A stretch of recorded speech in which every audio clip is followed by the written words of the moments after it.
నేను బయలుదేరుతానే. ఏంటండి ఇది? గెస్ట్ లా రావడం పోవడం, వచ్చి 2 రోజులు కూడా కాలేదు, మళ్ళీ అప్పుడే క్యాంపా? ఏం చేస్తామే, ఉద్యోగం అలాంటిది. హెడ్ ఆఫీస్ కి బ్రాంచ్ ఆఫీస్ కి నేనే బాస్ని. అక్కడెక్కడ పని నేనే చూసుకోవాలి, తప్పదు. ఎందుకు తప్పదు? ఆ పని ఎవరికన్నా అప్పగిస్తే సరిపోతుంది కదా. పోతుంది, అదే భయం. పరువు పోతుంది. పిచ్చి గిరిజ, ఉద్యోగస్తుడికి హెడ్ ఆఫీసు బ్రాంచ్ ఆఫీసు రెండు కళ్ళలాంటివి. ఏ కంట్లో నలకబడ్డా వాడికేగా నరకం. నాలాంటి 1+2 స్టోరీస్ ఇలాగే ఉంటాయిలే. ఏంటంటున్నారు? 2 రోజుల్లో వచ్చి నీ ముందు వాళ్తాను కదా. Good morning sir. ఈడేవాడు రైట్ ఫిట్ అనే గార్మెంట్ కంపెనీ రిప్రజెంటేటివ్ అండి. మీ పేరు? నా పేరు కొండలరావు. నేను క్యాంప్ వెళ్తున్నాను, తర్వాత కలుద్దాం. మీరేం టెన్షన్ పెట్టుకోకండి, హ్యాపీగా వెళ్ళండి. Wish happy journey. థ్యాంక్స్ అయ్యా, తొందరగానే వదిలేండి. ఏమే రోజులు అసలు బాగాలేదు, తలుపులన్నీ వేసుకుని పడుకో. చాలా జాగ్రత్త. చాలా జాగ్రత్త ఉండాలి. రోజులు అస్సలు బాగాలేదు. నువ్వు ఇంకా వెళ్ళలేదట్రా?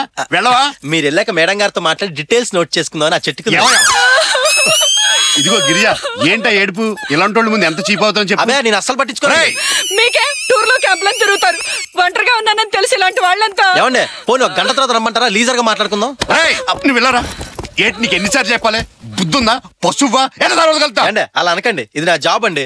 రోజు 10 ఇల్లు సర్వే చేసి రిపోర్ట్ రాయాలి. ఏమండి మీరు వెళ్ళండి, ఏమన్నా ఉంటే నేను మేడం గారు చూసుకుంటాం కదా. నేను ప్రయాణ తొందరలో ఉన్నాను, మళ్ళీ కలుద్దాం. వెళ్ళు. అలాగే అండి. ఏమండి ఆఫీస్ కో ఫోన్ చేసుకోవచ్చా? Phone dead. ఫోన్ డెడ్ అన్నారు కదండి. ఏంట్రా స్వాతి ముచ్చలా కనపడుతున్నాడు? సాఫ్ట్ గా మాట్లాడండి. Sir this is too much. మళ్ళీ పక్క వచ్చామంటే నడు విరిగిపోద్ది. రండి, ఇంకా రాలేదేంటా అని చూస్తున్నాను. అయ్యయ్యో, 2 రోజులకే ఇలా చిక్కిపోయారేంటండి? Hotel food పట్టలేదే. ఒరే ఇది పట్టుకొని చెప్తాను, ఎక్కుతామే. సన్నాసి. వైజాగ్ లో వర్క్ పెండింగ్ ఉండిపోయింది. రాత్రి పగలు ఒకటే పని. ట్రైన్ లో వచ్చావా? గోదావరిలో బెత్త దొరకు నిలబడి వచ్చాను రా. గోదావరి పట్టాలు తప్పి 6 గంటలు లేట్ గా వస్తుందని టీవీలో చెప్పారు. వెరీ గుడ్, చెప్పాలి కదా, లేకపోతే నాకెలా తెలుస్తుంది? ఒరే ట్రైన్ పట్టాలు తప్పగానే నాకు పట్టుదల ఎక్కువ కదా. నాకు తెలుసు కదా కదా, అందుకని పట్టాలు పట్టుకుని వచ్చాను రా. అయ్యి బాబు ఇది పడిపోయిందా? కాదురా, సెల్ ఫోన్. అయ్యయ్యో, పోయిందా? ట్రైన్ లో ఎవరో కొట్టేసుంటారు. వద్దంటున్నా వినకుండా 5,000 పోసి. పోతే పోయింది లేవే, మళ్ళీ క్యాంప్కి వెళ్ళినప్పుడు ఆఫీసులో దొరుకుద్ది. బావా పోయిన ట్రైన్ లో కదా ఆఫీస్ లో దొరుకుతుంది. సెల్ ఫోన్ నంబర్ నాకు తెలుసు కదా. ఈయన ఫోన్ ఇక్కడ మర్చిపోయి క్యాంప్ వెళ్ళిపోయారే. హలో, మీరు లేడీసా? అవునబ్బాయి, నువ్వెవరు? నా పేరు తమ్ముడు ఫోన్ కొట్టేసిన అర్థంగా లైన్ లో ఉంది. ఫోన్ పెట్టారా? అంత కంగారు దేనికండి? ఎందుకలా ఇదైపోతున్నారు మీరు?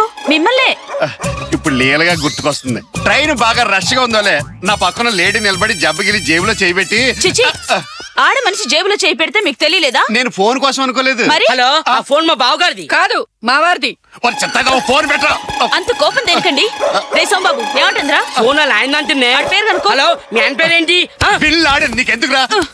నేను మాట్లాడతాను, ఉండండి. హలో హలో హలో హలో, ఎవరు? ఈ వాయిస్ ఎక్కడో విన్నట్టుందే. ఎక్కడా వెళ్ళలేదు, ఫోన్ పెట్టాయి. ఏమండి, ఇందాక నుంచి చూస్తున్నాను. దేనికండి అంత కంగారు? మిమ్మల్ని ఎందుకంటే కంగారు మొన్న.